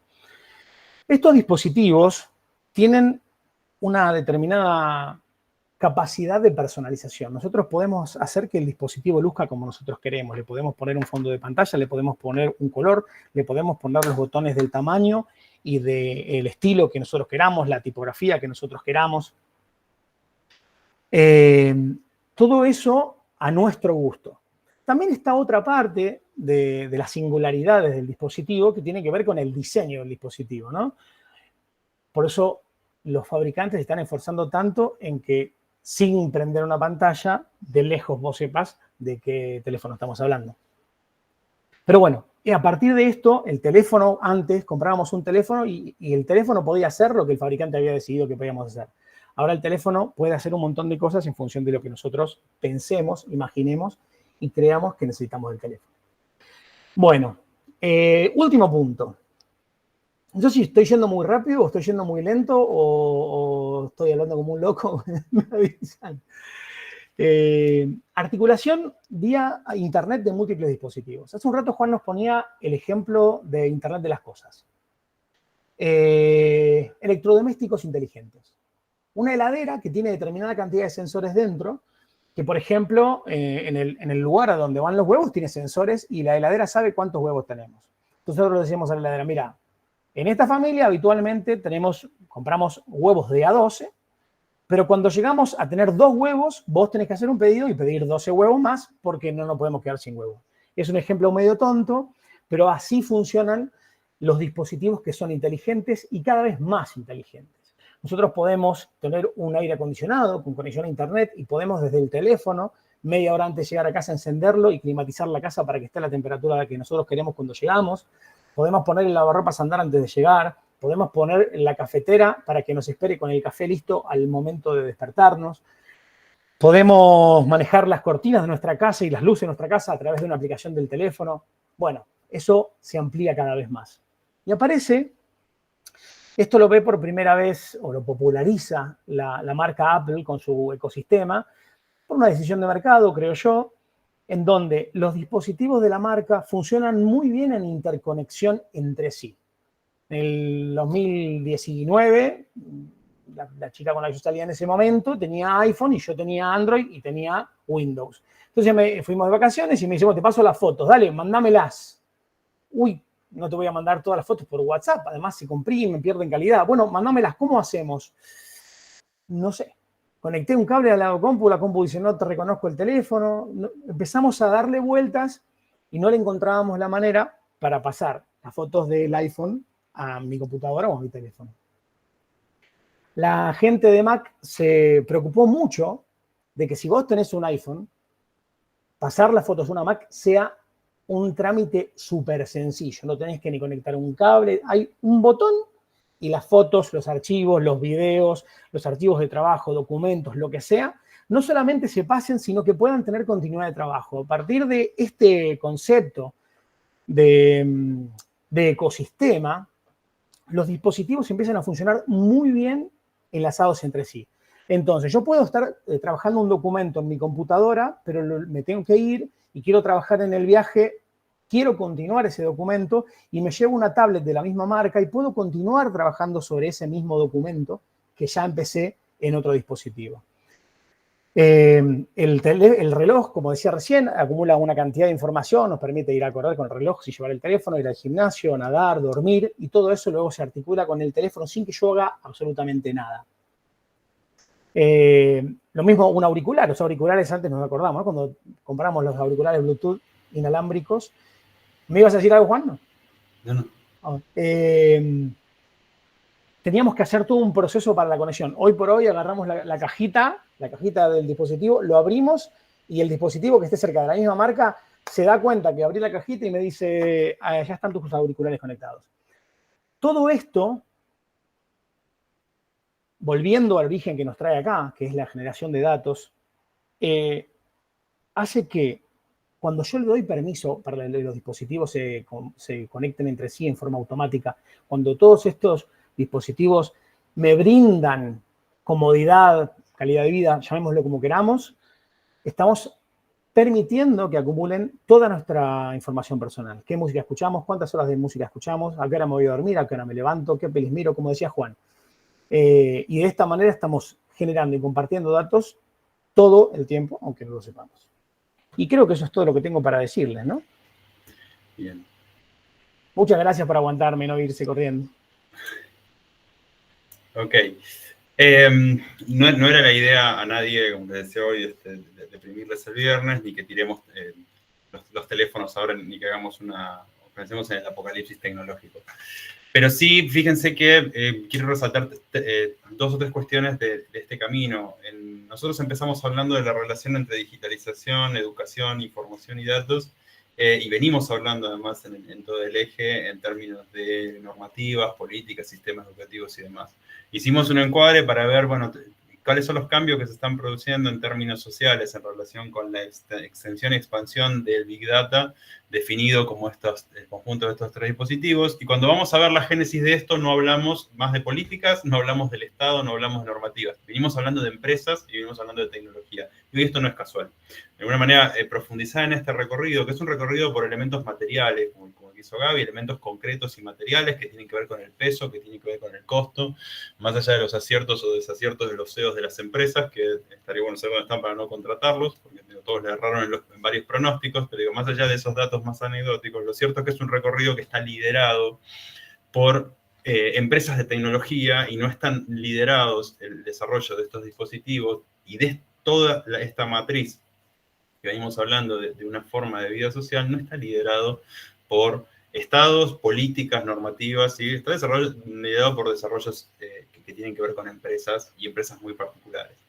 Entonces, sobre eso quiero volver a conectar el problema de los datos, ¿sí? De los datos de los dispositivos de la educación, y plantear que esto es lo que vuelve inexorable, y vuelvo al punto inicial, lo que nos hace parecer inexorable que hay que hacer algo en la educación y que hay que incorporar tecnología digital en la educación, es la presencia de la tecnología digital en nuestra vida. Nos parece impensable que si la vida está cambiando en este sentido, en el sentido de que incorporamos los dispositivos, los teléfonos, las notebooks, etcétera, etcétera, los sistemas educativos vayan por otro lado. Si uno lo piensa desde ese lugar, digo, tiene mucho sentido. Entonces, y no quiero decir lo contrario, lo que digo es que hay algunos desafíos para pensar ese acople antes de decir simplemente, bueno, hay que ir por acá.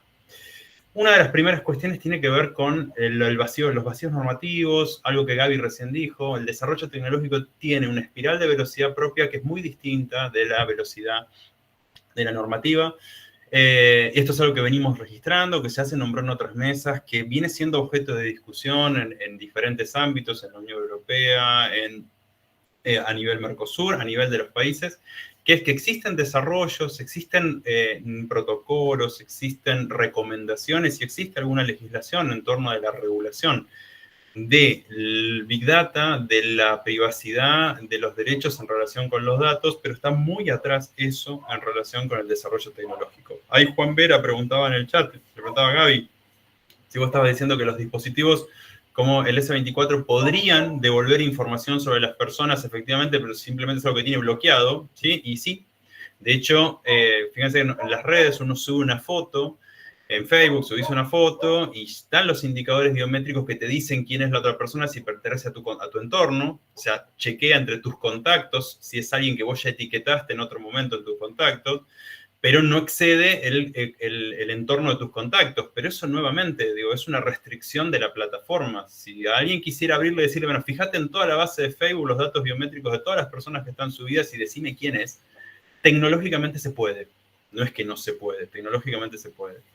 algunas decisiones pasan todavía por restricciones, dice, éticas de alguien dijo, che, no, me parece que esto no está bueno, pero esto no puede funcionar así.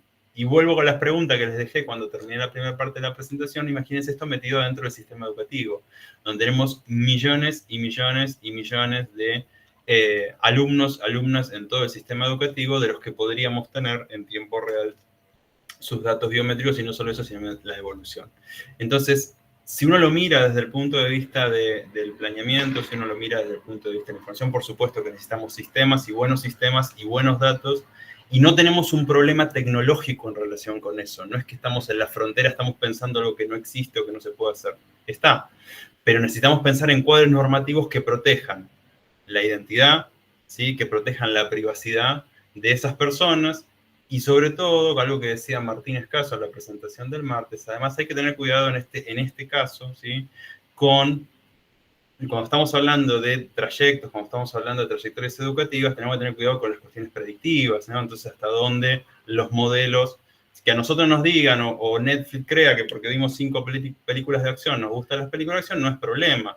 Pero que Netflix diga, que un sistema diga que el 95% de los casos que tiene registrados de alumnos que cumplen determinada característica deserten, entonces, si vos entras dentro de eso, es 95% probable que vayas a desertar, y entonces ya te miren con vista de que sos un alumno que va a abandonar, no tiene el mismo nivel o el mismo volumen o el mismo grado de implicancia.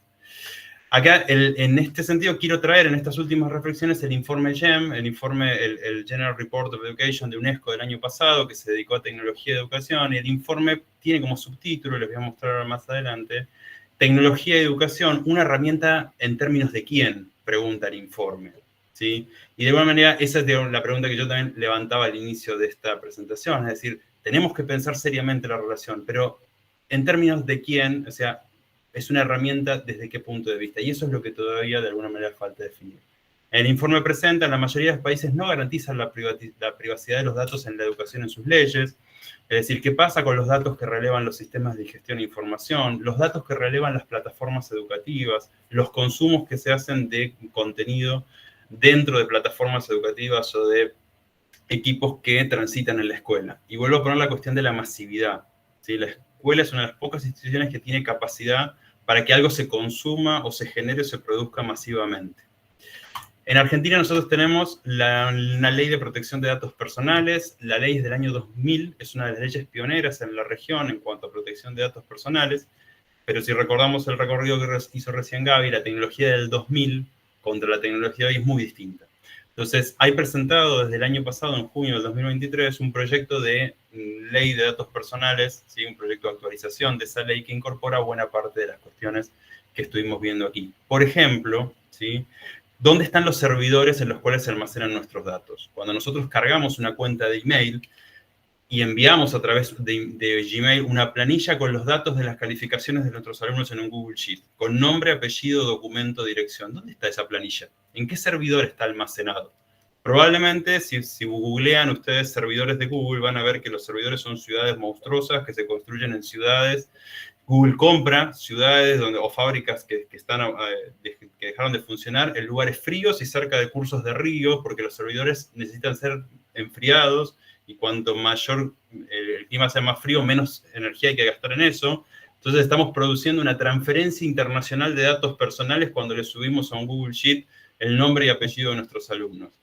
Y eso, en esa transferencia, ¿sí? Hay un salto en cuanto a la regulación de la ¿cómo se llama? Legislativa. ¿Se aplica a donde esté el servidor la misma ley de protección de datos que a donde estamos nosotros? Bueno, todos esos terms and conditions que dijo Gaby, que uno las pasa y les pone ok. Bueno, todo eso, necesitamos regulaciones que contemplen eso, y cuando pensamos en el sistema educativo, además, estamos pensando en menores, ¿sí? Estamos pensando en masividad. El segundo punto, que en realidad es directamente conectado con lo que les decía recién, necesitamos un marco también de apropiación tecnológica de todo esto, apropiación tecnológica y pedagógica de la tecnología.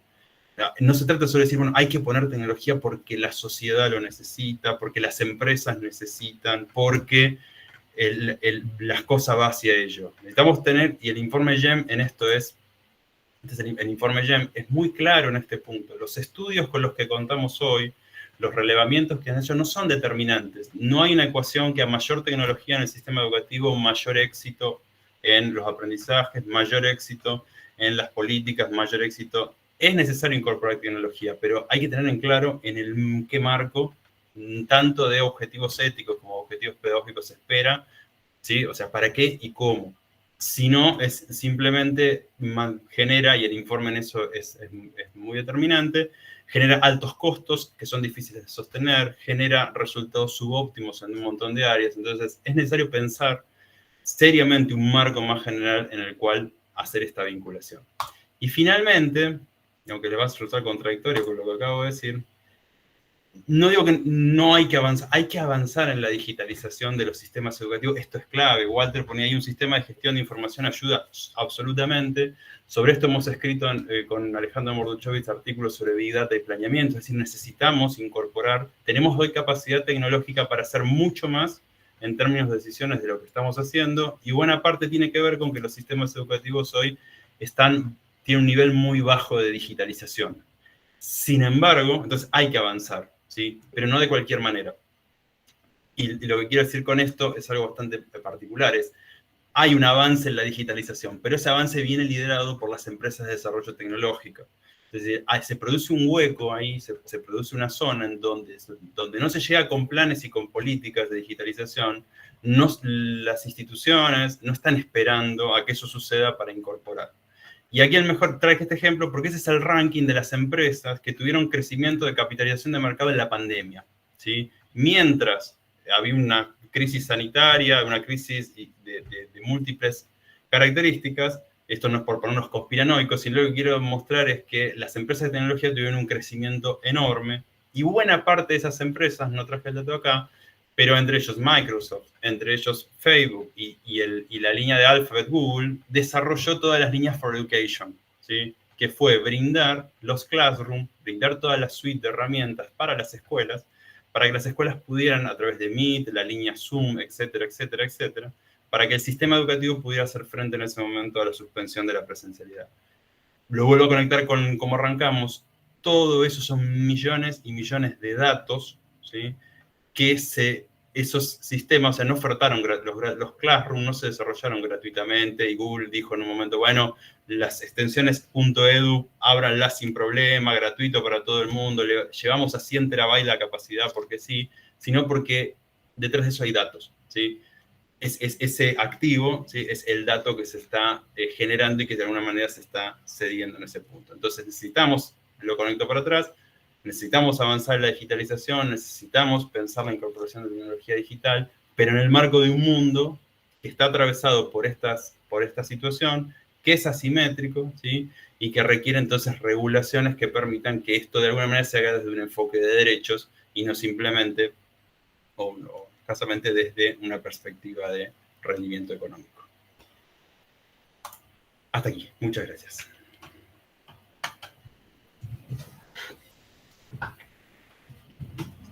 Bueno, mucha información me parece, ¿no? A un ritmo importante de años y años de procesos tecnológicos, culturales, de digitalización. Así que, bueno, imagino que debe haber reacciones o preguntas o reflexiones bueno, a esta perspectiva que Juan, Gabriel intentaron como sistematizar también para poder provocar esta conversación de esta relación también, ¿no? Entre la digitalización de nuestra vida cotidiana, digamos, digamos, los avances de la digitalización en la información en distintos ámbitos y cómo esto tiene que ver con los desafíos que hoy se plantean los sistemas de información, que si bien algunos canales coinciden o no coinciden, este es el contexto marco, digamos, en los que nos estamos planteando determinados desafíos, avances y lugares, digamos, a dónde llegar, y también, digamos, el lugar, las posibilidades de cada uno de los actores, ¿no? Hablábamos esto de la participación del Estado, o, digamos, o no, o la participación del sector privado, cómo el sector privado tomó, digamos, avances en determinadas cuestiones. Bueno, hay muchas cosas para abrir, queremos dejar este espacio como para ver un poquito sus reacciones y cuestiones que quieran comentar en relación a esta propuesta también.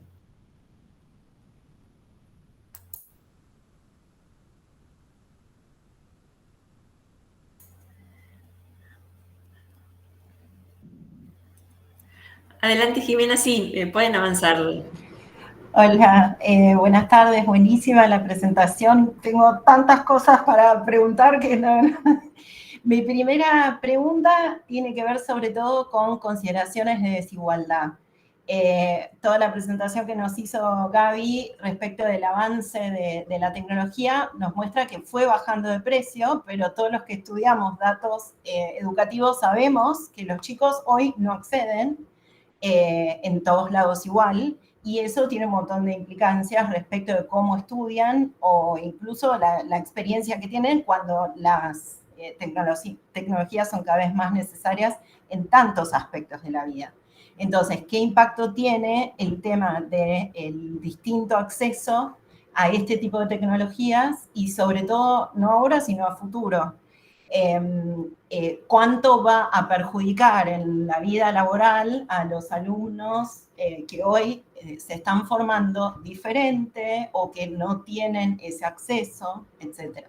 Mi otra pregunta iba más por el lado de el tema que ya mencionaron. Yo tengo una hija de 11 años, ella estaba en segundo grado cuando empezó la pandemia.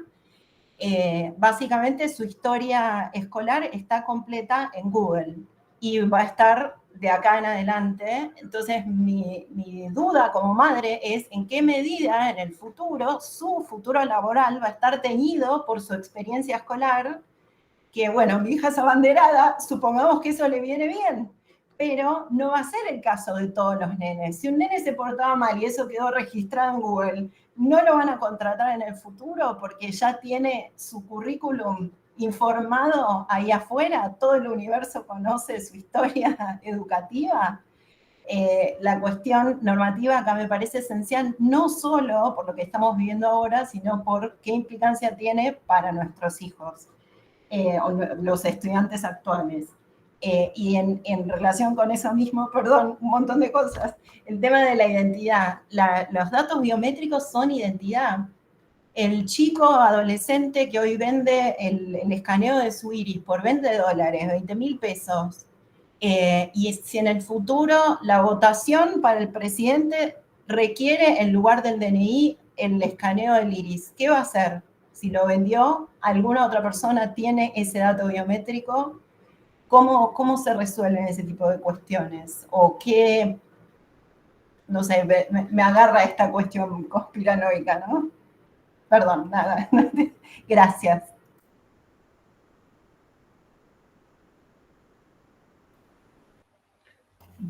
Juan, te veo con cara de quiero avanzar. No sé si quieren levantar algún otro Gaby, punto, pero súper interesante las preguntas que plantea Jimena. Y por supuesto, Jimena, ya te adelantamos que no vamos a colmar, digamos, la respuesta de ninguna de ellas. Pero bueno, no hay respuestas, creo, ¿no? Creo que estamos avanzando en eso, no sé. Sí, creo que no hay respuestas en principio, o podemos hacer un ejercicio de respuestas posibles. Por lo menos desde mi lado, lo que puedo ver en relación a la primera pregunta respecto del desigual acceso a la tecnología, es un tema, Juan, cuando mostraba el aumento de la conexión a Internet, mostraba en el mapa esa distribución, cómo replica desigualdades de otras características, desigualdades materiales, ¿no? De acceso a otros bienes materiales. Y también es cierto que se populariza tanto y tan rápidamente, como veíamos, ¿no? Esto de que cada vez más personas tenemos un teléfono en el bolsillo. Y se empieza a estandarizar que cada vez más personas tenemos un teléfono en el bolsillo. Entonces, por ejemplo, anécdotas, ¿no? Que no dan respuesta, pero que nos ayudan a pensar. Una persona que yo conozco estaba haciendo una cursada en nivel terciario, entonces en una materia la profesora le dice que no acepta trabajos a mano, en papel. Ella le dice, pero no tengo computadora en mi casa, y le dice, no, pero tenés que escribirla y mandarla a la plataforma. Y ahí hubo una dificultad concreta de al no tener ese dispositivo y no tener ese dominio del dispositivo. Después, bueno, recibió ayuda, pudo resolverlo con su teléfono y demás, pero se empiezan a estandarizar determinadas cosas, como por ejemplo que en ese curso no se aceptan trabajos escritos a mano, como se hacía en otra época, con lápiz y papel. Esto nos ilustra un poquito para pensar de que justamente esa desigualdad genera dificultad de acceso. Y eso es un tema pendiente, hay que seguir investigándolo y, por supuesto, ni desde la educación ni desde la tecnología vamos a poder dar respuesta a eso, ¿no? Ya tiene que ver con problemas sociales de otra línea. Agrego ahí a lo que dice Gaby, ahí compartí el Data Reportal, el overview de uso de Internet. Si no se fija, yo daba el dato, 5.35 billones de personas usan Internet en el 2024, estamos hablando del 66% de la población, 96,5% a través de un teléfono, de un smartphone. Entonces, ahí hay que empezar a relativizar algunos de esos datos, y en esto también creo que la pandemia nos aportó mucho.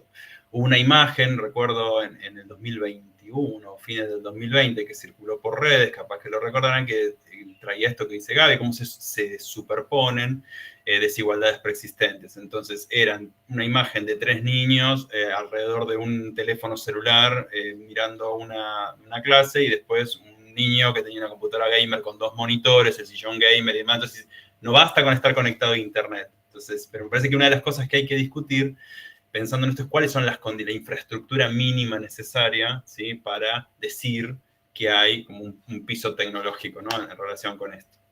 Luego viene la cuestión normativa. Bueno, esto es discusión, ¿sí? Esto, por eso digo, me parece que el proyecto de ley de protección de datos personales es clave, y está bueno entrar y leerlo. Si quieren también les dejo el link, porque ahí hay una actualización en relación con esto. No, la ley de protección de datos personales, si uno va estrictamente al dato, ningún dato que me pueda identificar a mí como individualmente, ¿sí?, puede tener carácter público. Yo hago el chiste de que le digo siempre que si un médico en la sala de espera me llama por mi nombre y apellido, yo lo denuncio porque reveló un dato personal, que sea que me permite identificar.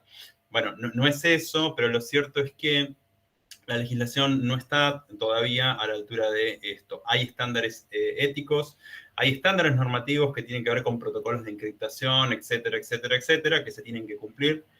Lo que pasa es que es un diálogo muy, muy difícil entre la cuestión ética legal y la expertise técnica, porque si ustedes han entrado a WhatsApp y les dice, esta conversación está protegida de extremo a extremo, y yo digo, ¿qué significa eso? ¿Qué es un protocolo de encriptación peer-to-peer en cual uno no entiende? ¿Usted está de acuerdo con esto? Y hay que saber una cantidad de cosas para poder identificar cuál es el protocolo de encriptación, o cuál es el mecanismo de protección de datos más certero, o qué significa que un dato se almacena en un servidor, pero que el dato va a estar encriptado a través de tal que otra cosa, ¿sí? Bueno, es realmente muy complicado. Entonces, la pregunta concreta que hacía Jimena, bueno, ¿qué pasa con esos datos? En teoría, cuando se hace, por ejemplo, una plataforma edu, hay una serie de requisitos que la institución que constituye el servidor edu, el dominio edu, ¿sí?, el colegio de tu hija, .edu, tiene que firmar, y como es plataforma edu, tiene una serie de protección, por ejemplo, que no las tienen las .com. Las .com tienen otra serie de estándares. Pero de vuelta, mucho de esto está asignado por propias normas éticas de la empresa. Y no es que hay, en todos casos, normas generales que establecen que siempre que haya menores, por ejemplo, tiene que cumplirse determinado protocolo que está estandarizado. Hay protocolos, la Unión Europea, por ejemplo, tiene protocolos estandarizados cuando se trata de información de menores, de cuando no se trata de información de menores. Digo, no es que no hay nada, hay cosas, ¿sí? Pero como les decía recién, hay tantos grises o tantos desarrollos tecnológicos. El ejemplo más claro tiene que ver con experiencia de usuario. Nosotros todo el tiempo estamos aceptando cosas que dicen, ¿quiere mejorar su experiencia de usuario? La famosa, el teléfono me escucha porque estuve hablando de Mar del Plata y me aparece después la publicidad en Facebook de un hotel en Mar del Plata. Sí, pero porque yo le di que quería mejorar mi experiencia de usuario, entonces el teléfono genera algo que se llama escucha activa, que lo que hace es va aprendiendo cómo es mi modulación y mi voz, y entonces eso mejora mis recomendaciones. Y por eso esa frase que yo ponía de Sadén, yo me siento empoderado porque el teléfono me resuelve cosas, pero en realidad yo estoy cediendo datos. Entonces vos preguntabas recién, bueno, ¿qué pasa con los datos biométricos? Bueno, los datos biométricos también hay que hacer protocolos específicos para el tratamiento de datos biométricos. Lo cierto es que todavía hay mucho, pero mucho por caminar en relación con esto.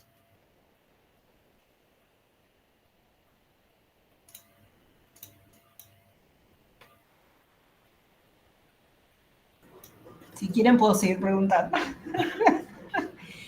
Yo soy economista, me dedico a dar clases de econometría. cuando yo les hablo a los alumnos, les digo, bueno, identificamos una teoría, la teoría nos habla de cuáles son las variables explicativas que influyen sobre determinado fenómeno económico que queremos medir.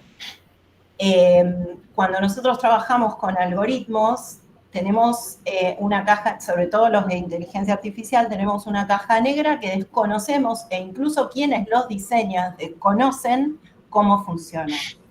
En sistemas de alerta temprana, en diciembre estuve en una presentación que dio Juan Cruz Perusia hablando de ejemplos concretos de sistemas de alerta temprana, donde habían desarrollado, creo que mencionó a la UTN, un algoritmo súper interesante que tenía muy buen poder de predicción, y básicamente los que lo aplican no saben cómo funciona. Entonces, se proponen chicos para trabajar con acciones concretas sobre la base de un criterio, por lo menos borroso, ¿no? Entonces, mi pregunta en esa presentación fue, hicieron, porque tenían la otra posibilidad, que era hacer un índice con 4 o 5 variables que predecían también la probabilidad de que el chico requiriera alguna ayuda. Hicieron la comparación de cuál era la ganancia de ese algoritmo respecto de la metodología que tiene trazabilidad, donde puede identificar cuál es el factor que está generando. No se probó. Entonces, ¿en qué medida como profesionales de la estadística educativa podemos tener cierta responsabilidad ética en las decisiones que tomamos al aplicar estas metodologías? ¿Cuánto podemos confiar en estas tecnologías? ¿Y cuánto nos seguimos agarrando de las metodologías tradicionales? Me quedé sin ¿ahí me escuchan? Sí. Me quedé sin batería. Dos o tres cosas. Vos sabés que el BID tiene un protocolo y bueno, UNESCO también, hay unas guías, hay una convención en el año 2019 y están las guías para el uso ético y responsable de la IA en educación. Por ejemplo, uno de los ítems es que el algoritmo que se utilice para, por ejemplo, para el sistema de alerta temprana tiene que ser comprensible por los usuarios. Entonces, por ejemplo, con Ceibal, hace 3 años atrás se hizo un SAT con la gente, con Ceibal probaron 5 algoritmos, el más óptimo en términos de resultados era el 5, no me acuerdo exacto cuál, pero era incomprensible para los usuarios, entonces usó el 3 que era subóptimo, pero era comprensible. La realidad, ahí, digo, estas cosas están, ¿sí? Son cosas que se discuten, es muy difícil también establecer algunos estándares, porque si usáramos ese criterio, por ejemplo, para Google Maps, ninguno de nosotros usaría Google Maps, porque la mayoría es muy difícil entender qué es lo que calcula Waze, o qué es lo que calcula Instagram, o qué es lo que calcula Pedido Ya cuando nos hace uno intuye algunas cosas. En esto, vuelvo a recomendar ese documental del dilema de las redes sociales, porque ahí está, ahí lo dice la mayoría de los algoritmos, hay un núcleo muy pequeñito de ingenieros que sabe, y ni siquiera ellos, una vez que, como los algoritmos además tienen crecimiento, son algoritmos no supervisados en la mayoría, bueno, tiene un crecimiento que en algún momento vos ya tampoco sabés muy bien qué es lo que está pasando, pero la cosa es que anda. Y este es también esto es un principio de la programación, un principio viejo también, porque ahí dijo que tiene muchos años, lo que anda no se toca, ¿sí? Se dicen los programadores. Vos entras a un código, no lo entendés, pero funciona, déjalo. Y es un principio que aplicado a la inteligencia artificial es difícil, ¿sí? Es muy difícil. La mayoría de nosotros se pregunta, ¿cómo funciona ChatGPT? No tenemos ni idea del núcleo profundo de qué es una red neuronal, cómo se entrenó. De hecho, o sea, lo que es todo lo que tiene que ver con sesgo, lo que tiene que ver con faltante, con indeterminación de datos, hay cuestiones muy específicas que también hacen que la discusión se nos tenga que correr. Por ello decía, hay un diálogo muy difícil entre la especificidad del campo, ¿sí? Y el problema concreto. Nosotros queremos tener mejores datos y mejores sistemas para mejorar el alcance del derecho a la educación, ¿sí? Que finalmente lo que queremos, que nuestros alumnos y todos los niños jóvenes ingresen, transiten, ingresen con los aprendizajes en los tiempos, ¿sí? Y existe todo este mundo de herramientas, pero son tan complicados de entender lo que está pasando que a veces corremos el riesgo de traernos puesto algo que no sabemos muy bien cómo funciona. Y esto lo dice el GEM también, digo que el costo posterior es peor. Entonces, bueno, hay un campo. Esta intersección entre el data science y la educación es un campo que hay que explorar mucho desde muchas perspectivas. Por eso, yo ponía como segundo punto, esto hace falta un encuadre pedagógico, me refería a esto, o sea, hay que mirar todos estos problemas con mirada de sistema educativo. Pero bueno, hay que sentarse también a entender qué es lo que está pasando ahí, y la verdad que es bravo, por decirlo de algún modo.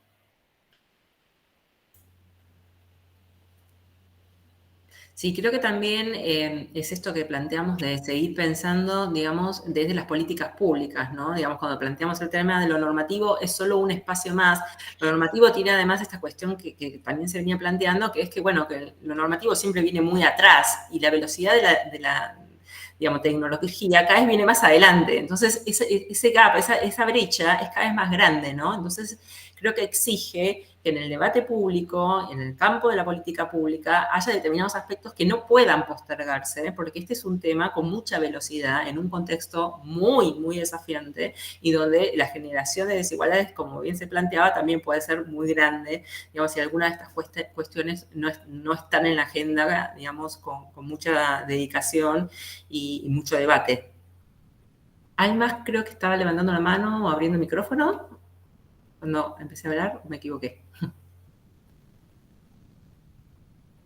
Bueno, esta mesa también nos está pasando que estamos abriendo cosas que ya avisamos que íbamos a abrir, digamos, pero que bueno, que nuestro gran interés era poder ponerlas en debate, digamos, poder transmitir también nuestras inquietudes sobre la importancia de estos aspectos, que bueno, que también fue un gran contexto más general, digamos, para poder vincularlo con el aspecto del ámbito de la información educativa en particular, pero que también tiene muchas aristas con los distintos aspectos y distintos ámbitos, digamos, de lo social en general, no solo de lo educativo, y que nos parece también importante, bueno, triangular y verlo desde lo transversal. Bueno, no creo si no tenemos más preguntas o comentarios. Siendo el viernes a casi las 8 de la noche, y agradecerles a Juan, a Gaby, digamos, por esta presentación. Realmente me parece muy valioso para todos los que estamos aquí presentes, y a cada uno de ustedes que nos han acompañado a lo largo de esta semana y en este encuentro de esta tarde en particular de viernes. Y bueno, y decirles que también tenemos esta impresión de que cada vez somos más los que estamos preocupados por estos temas y nos animamos a debatirlos y a juntarnos en estos espacios que bueno, venimos recorriendo ese tiempo, pero que vamos a seguir generando en lo posible cada vez más para poder también poder problematizar estos temas fundamentales en relación a la información y la evaluación educativa. Agradecerles, que estén muy bien y hasta pronto. Muchas gracias. Chao, muchísimas gracias.